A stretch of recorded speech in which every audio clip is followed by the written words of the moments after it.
अगले 24 घंटे के दौरान ईरान के दो बहुत बड़े हथियारों को लेकर इजरायल और अमेरिका में रिपोर्ट पहुंचने वाली है। इजरायल को डराने के लिए ईरान ने बहुत बड़ा फैसला किया। ईरान ने दरअसल दो बहुत ही खतरनाक खौफनाक वेपन सिस्टम को अब तक छुपा कर रखा हुआ था, लेकिन अचानक उन्हें सामने लाकर ईरान ने अपना इरादा साफ कर दिया।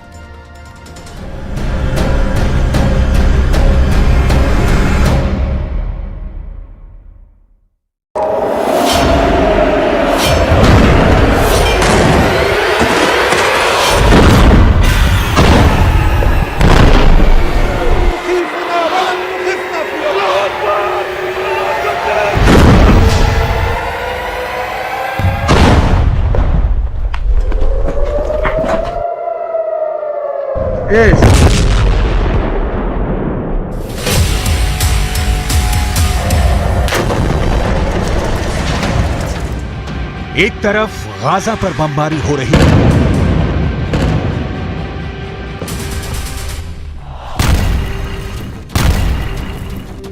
दूसरी तरफ ईरान के सुप्रीम लीडर अली खामनेई के दौरे ने इजरायल को खौफ से भर दिया है।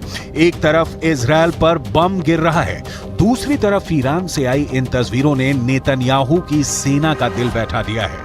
एक तरफ गाजा से उठता धूल और बारूदी धमाके का धुआं है, दूसरी तरफ तेहरान का हाई प्रोफाइल अड्डा है जिस पर इजरायल से लेकर अमेरिका तक सबकी नजरें हैं। इस अड्डे में क्या है, उससे पहले गुस्से से उबलता हुआ पश्चिम एशिया देख लीजिए।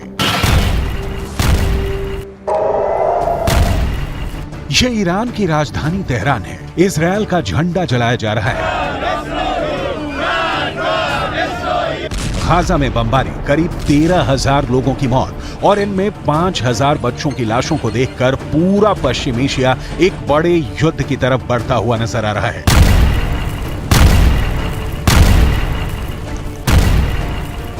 ईरान पर पब्लिक का दबाव बहुत ज्यादा है। तेहरान में रोज प्रदर्शन हो रहे हैं।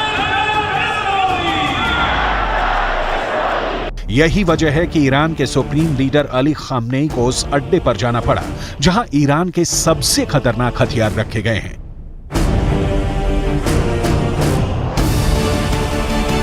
यहीं से निकली ये तस्वीर पूरी दुनिया में वायरल हो रही है। ईरान के सुप्रीम लीडर अली खामनेई के सामने है ईरान का सबसे खतरनाक ड्रोन जिसका नाम है गाजा।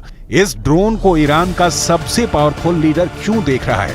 इस वक्त पूरी दुनिया में इसके मतलब निकाले जा रहे हैं। ईरान ने गाजा नाम का जो ड्रोन बनाया है, ये 2000 किलोमीटर के दायरे में ऑपरेट कर सकता है। ये 35 घंटे तक 350 किलोमीटर प्रति घंटे की रफ्तार से उड़ान भर सकता है। 35,000 फीट की ऊंचाई तक उड़ सकता है और सबसे खास बात कि ये 13 मिसाइल लेकर उड़ सकता है।